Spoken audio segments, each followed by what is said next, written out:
পঞ্চম শ্রেণীর গণিত বই নিয়ে ধারাবাহিকভাবে আলোচনা করছিলাম। তার ধারাবাহিকতায় এর পূর্বে 15 নম্বর পৃষ্ঠা পর্যন্ত আলোচনা করেছি। এখন তোমাদের সাথে 16 পৃষ্ঠা থেকে আলোচনা করব ধারাবাহিকভাবে। 5 নাম্বারটা আগে করিনি, আমরা ধারাবাহিকভাবে অনুশীলন পুরো সমাধানটি করব। এখানের মধ্যে আমাদেরকে দিয়েছে সহজ পদ্ধতিতে গুণ করি। এই যে অঙ্কগুলো আছে এগুলো আমরা গুণ করব। প্রথমে আছে কত 199 গুণ 25। 199কে আমরা 25 দিয়ে গুণ করব। তো 199কে যদি আমরা 25 দিয়ে গুণ করি, গুণ করার সময় দেখো 25 দিয়ে তুমি যদি গুণ করো তাহলে একটা জিনিস খেয়াল করবে, 199 থেকে যদি আমরা 1 বিয়োগ করি তাহলে কত হয়? নিশ্চয়ই 200 হয়। তাহলে এই 25 দিয়ে এটাকে গুণ করব, এটাকে গুণ করব, মাঝখানে চিহ্নটা বিয়োগ থাকবে। তাহলে 25 দিয়ে 200কে একবার গুণ করলাম, এরপর 25 দিয়ে একবার গুণ করলাম। তাহলে 25 দিয়ে 200কে গুণ করলে কত হচ্ছে? 5000। কারণ তুমি এই দুইটা শূন্য হাতে রাখো, তো 25কে 2 দিয়ে গুণ করলে 25 দুগুণে 50, আর বাকি দুইটা শূন্য বসে গেল। তারপরে 25কে 1 দিয়ে গুণ করলে 25, তাহলে বিয়োগ করলে কত হবে? 4975। তাহলে উত্তর আসলো কত? 4975। 2 নম্বরে এখানে আছে কত? 7240 গুণ 110। তো 7240কে 100 দিয়ে গুণ করলে আমরা কি করলাম? এখানে 7240-এর জায়গায় এটাকে 10 বিয়োগ করে কত করলাম? 7250। 110 দিয়ে আমরা এই অংশটাকেও একবার গুণ করব, এই অংশটাকেও একবার গুণ করব। এই অংশটা আলাদা করে লিখলাম, এই অংশটা আলাদা করে লিখলাম, গুণ করে আমরা এখন বিয়োগ করব। তাহলে এই অংশটা আসলো আর এই অংশটা আসলো। আমরা যদি এইটা লিখি তাহলে হলো যে আমাদের উত্তর আসলো যে 7,96,400। 3 নাম্বার যেটা আছে, 3 নাম্বারটা যদি দেখি আমাদেরকে এটা গুণ করতে বলেছে। তো আমরা কি করব? এই যে সংখ্যাটা আছে 5020 আছে আর 4520 আছে, আমরা 4550 করলাম, 30 বিয়োগ করলে হয়ে যাচ্ছে। এই অংশটা দিয়ে একবার এটাকে, এই অংশটা দিয়ে একবার এটাকে, এই দুইটা অংশকে আমরা গুণ করব, এই অংশটা এই অংশটা। তাহলে আমরা এখানে রাখলাম, বিয়োগ চিহ্ন দিলাম, এই যে অংশটা আছে সেটা আমরা এখানে লিখেছি। উত্তরের মধ্যে হলো যে আমাদের এই উত্তরটা আসলো। 4 নম্বরে এই যে অংশটা আছে সেটা আমরা রাখলাম। এরপরে হলো যে এখানের মধ্যে আমরা সুন্দর করে এটা চাইলে করতে পারি, যেমন এখানে আছে কত? 1001। তো 1000 যোগ 1 তাহলেই হচ্ছে এই অংশটা দিয়ে একবার এটাকে, এই অংশটা দিয়ে একবার এটাকে গুণ করব, গুণ করে যোগ করে দিব। তাহলে আমরা এখানে আলাদা আলাদা লিখলাম, লিখার পর আমরা দুটোটা যোগ করে দিলাম, তাহলে উত্তর আসলো আমাদের এই অংশটা। এরপর আমাদেরকে 6 করতে বলেছে, সহজ পদ্ধতিতে ভাগ করি। আমরা এটা সহজ পদ্ধতিতে ভাগ করব। তাহলে এখানের মধ্যে দেখো প্রথমটার অংশ আছে কত? 67,458। এটাকে 100 দিয়ে ভাগ করলে এই যে ভাগ শেষ এবং ভাগফলটা আসবে সেটা আমাদের এখানের ভিতর গোল দাগ দিতে হবে এবং নিচে দাগ দিতে হবে। 100 দিয়ে তুমি যখন ভাগ করবে দেখবে যে তোমার উত্তর আসতেছে যে ভাগফল আসতেছে এই অংশটা 600 কত? 74, এবং তোমার ভাগশেষ আসতেছে 58। তাহলে 58-র নিচে দাগ হবে আর এটার নিচে কি হবে? গোল হবে। তাহলে ভাগফল হলো এটা, ভাগশেষ হলো এটা। 2 নম্বরে যদি দেখি, 2 নম্বরের মধ্যে এখানে আছে কত? 10 দিয়ে যদি ভাগ করার পর 10 মানে শূন্য একটা কাটা যাবে, বাকি অংশটা হবে ভাগফল। আর এখানের ক্ষেত্রে 10 দিয়ে করলে শূন্য হবে যে ভাগশেষ, তাহলে শূন্যর নিচে একটা দাগ হবে। তাহলে উত্তর নিচে লেখা আছে। 3 নম্বরে 100 দিয়ে ভাগ করলে এই যে দুইটা শূন্য, তাহলে 2 ঘর আগের যে অংশটা থাকবে সেটাই হবে কি? তোমার ভাগফল, এবং এর পরের 2 অংশে যা থাকবে, শূন্য থাকলে শূন্য বা অন্য সংখ্যা থাকলে সংখ্যা, সেটা হবে ভাগশেষ। এরপর 4 নাম্বারটা আমরা এখানে পুরো সংখ্যাটা লিখলাম, 100 দিয়ে ভাগ করব। ভাগ করার পর 800 কত? 52। 852-র মধ্যে আমরা যদি যাই, প্রথম দুইটা শূন্য চলে গেলে দুইটা আমরা বাদ দিলাম, বাকি অংশটাই আমাদের ভাগফল, এবং এখানে যে শূন্য আছে, শূন্য হলো যে কি? আমাদের ভাগশেষ। তাহলে এই অংশটা আমরা এখানে লিখলাম। পরবর্তীতে আমাদেরকে 7 নম্বরে বলেছে ঠিক কিনা যাচাই করেই আমরা এই অংশটা ঠিক কিনা আসলে এটা আমরা যাচাই করব। প্রথমে 1 নম্বরের মধ্যে আমরা এটা করলাম। দেখো এখানের মধ্যে যে ভাগটা আছে, ভাগের প্রসেসটা দেওয়া আছে। তাহলে আমরা এখান থেকে পেলাম এটার ভাগফল হলো 101 এবং ভাগশেষ হলো 252। তাহলে এটা কি এখানের সাথে মিলতেছে? ভাগফল হলো 101 এবং ভাগশেষ হলো 252, তাহলে এটা সঠিক। তাহলে আমরা এটাকে কি করব? এটা একটা সঠিক। এরপর এই অংশটা যদি আমরা দেখি 2 নম্বরের মধ্যে, এটা আমরা করলাম 2 এর মধ্যে করার পর আমাদের ভাগফল আসলো যে 123 এবং ভাগশেষ আসলো 10। তাহলে ভাগফল আসলো কত? 123 এবং ভাগশেষ 10।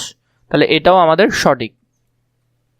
তাহলে এটা কি হলো? সঠিক হলো। 3 নাম্বার দেখো দিয়েছে আমাদের এখানে ভাজ্য হলো কত? 186 এবং ভাগশেষ দেখো তার থেকে বেশি। তো ভাগশেষ কখনো কি বেশি হইতে পারবে? ভাগশেষ তো কখনো বেশি হইতে পারবে না। তাহলে এটা ভুল, এটা কি নয়? সঠিক নয়। তো এই যে 3 নাম্বারটা আমরা জানি ভাগশেষ সবসময় কি হয়? ভাজক থেকে ছোট হয়।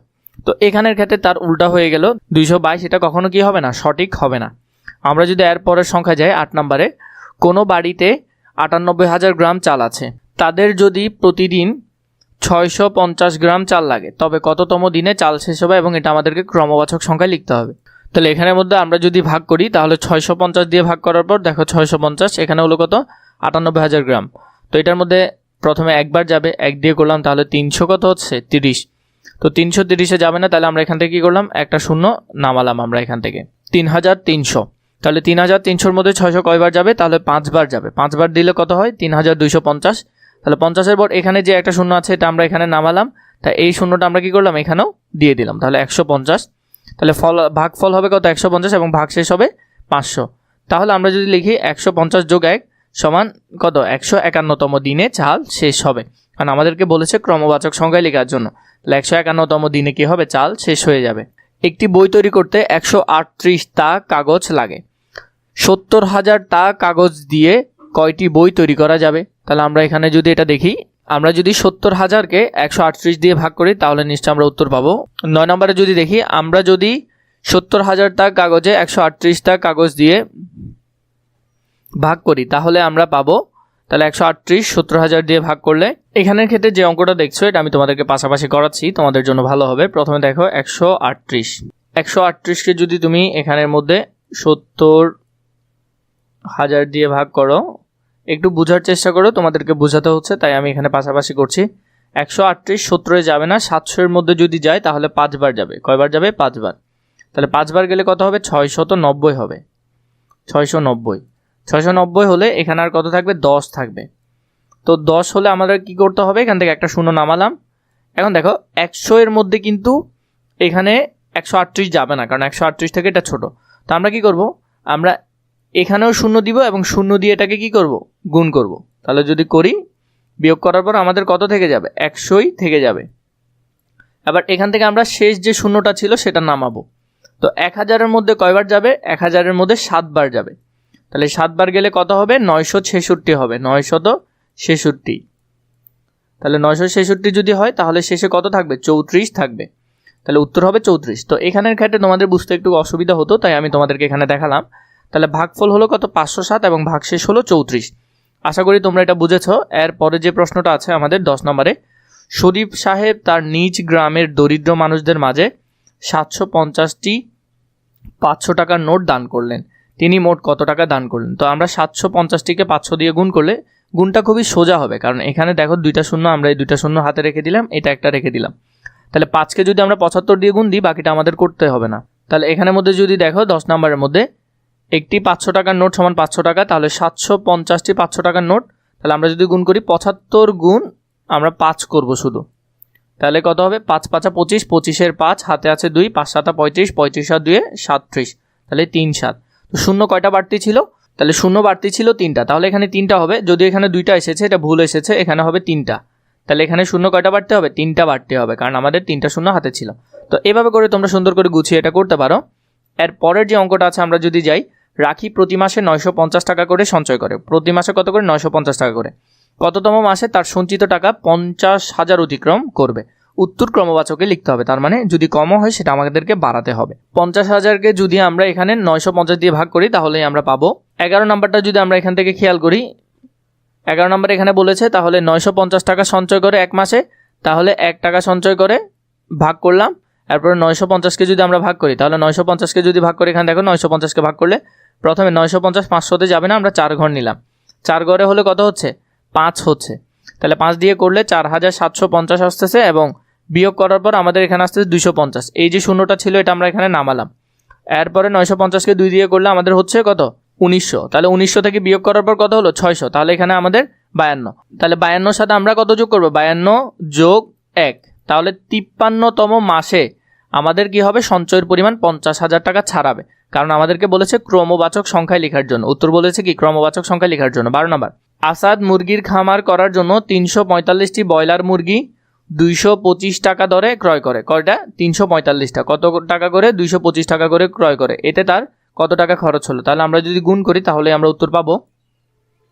একটি ব্রয়লার মুরগির দাম ২২৫ টাকা, তাহলে ৩৪৫টি ব্রয়লার মুরগির দাম ৩৪৫ গুণ ২২৫। তো গুণটা যদি করো তোমরা, তাহলে গুণ করলে দেখবে কত আসতেছে ৭,৭০০ 77,625 আসতেছে। তো এই গুণটা তোমরা সুন্দর করে নিবে। তোমরা চাইলে এখান থেকেও সুন্দর করে সেটা লিখে নিতে পারো। এরপরে যেটা আছে 13 নম্বরে, একটি আলমারিতে 560টি বই রাখা যায়। এরকম কয়টি আলমারিতে 3,79,680টি বই রাখা যাবে? তাহলে আমরা যদি এটা ভাগ করি, ভাগ করলে আমরা উত্তরটা পাবো। আমরা লিখব 650টি বই রাখা যায় একটি আলমারিতে। তাহলে এটাকে যদি আমরা ভাগ করি, তাহলে ভাগ দেখো এখানে ভাগটা করে দেওয়া আছে। ভাগ যেটা আছে সেটা যদি দেখো প্রথমের মধ্যে, তো এখানে দাগ হবে। এভাবে করে তোমরা চাইলে এটা করতে পারবে, অথবা এখানের মধ্যেও সেটা সুন্দর করে দেওয়া আছে। তাহলে 678টি আলমারিতে তুমি কি করতে পারবে? বইগুলো সবগুলো রাখতে পারবে। তোমার এখানে শেষে শূন্য এসেছে, তাই এক্সট্রা কোনো বই আর বেঁচে থাকবে না। এরপরে যদি দেখো 14 নম্বরে, একটি পেঁয়াজ ব্যবসায়ী 1880 টাকা দরে 1264 বস্তা পেঁয়াজ ক্রয় করলেন। তিনি প্রতি বস্তা পেঁয়াজ 2150 টাকা দরে বিক্রয় করলেন। তাহলে এখানের মধ্যে প্রথমে আমাদেরকে প্রশ্ন বলেছে পেঁয়াজ ক্রয় বাবদ তার কত টাকা খরচ হলো। প্রশ্নটা আমরা একটু বোঝার চেষ্টা করি। আমাদেরকে প্রথমেই বললো তিনি ক্রয় করলেন, তাহলে এটা তার ক্রয় মূল্য 1880 টাকা। কত দরে? 1264 টাকা দরে বস্তা। তাহলে প্রতি বস্তার মূল্য এটা, আর তিনি ক্রয় করলেন এত পরিমাণে। তাহলে প্রথমে আমরা ক্রয়েরটা যদি বের করি, তার কত খরচ হলো, তাহলে আমাদের প্রথম অংশটা কি করতে হবে? গুণ করতে হবে। 14 নম্বরটা যদি আমরা দেখি, এখানের মধ্যে আমরা লিখতে পারবো এক বস্তা পেঁয়াজের ক্রয় মূল্য 1880 টাকা। তাহলে 1264 বস্তা পেঁয়াজের ক্রয় মূল্য, এটার সাথে এটা গুণ দিলে কত হবে? হবে একক, দশক, শতক, হাজার, অযুত, লক্ষ, নিযুত। তাহলে হলো 23,76,320 টাকা। তাহলে তার মোট খরচ হলো এ টাকা। এখন পরের প্রশ্ন যেটা ছিল যে পেঁয়াজ বিক্রয়ের পর তার কত টাকা লাভ হলো। তাহলে আগে আমাদের দেখতে হবে তিনি কত টাকা করে বিক্রয় করেছেন। 2150 টাকা দরে। তা আমরা আগে 2150 টাকা দরে কত আসলো মূল্য, সেটা আমরা আগে বের করব। এক বস্তা পেঁয়াজের বিক্রয় মূল্য 2150 টাকা। তাহলে এত বস্তার মূল্য আসতেছে কত? 27,14,600 টাকা। তাহলে আমরা প্রথমে লিখলাম 1264 বস্তা পেঁয়াজের বিক্রয় মূল্য। বিক্রয় মূল্য কত? 27,14,600 টাকা। এবং 1264 বস্তা পেঁয়াজের ক্রয় মূল্য, এটা কিন্তু বিক্রয় হবে না, এটা হবে ক্রয় মূল্য। এখানে হবে ক্রয় মূল্য। ক্রয় মূল্য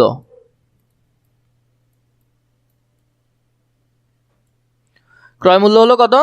23,76,320।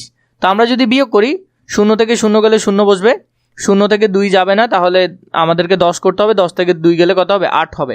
তো বিয়োগটা তোমরা করতে পারবে। এখানের মধ্যে কত আসলো এখানের মধ্যে? তাহলে তোমার লাভের যে টাকাটা আসলো সেটা হলো 3,38,280 টাকা। তাহলে তুমি যদি বিক্রয় করো, তাহলে তোমার মুনাফা হবে কত?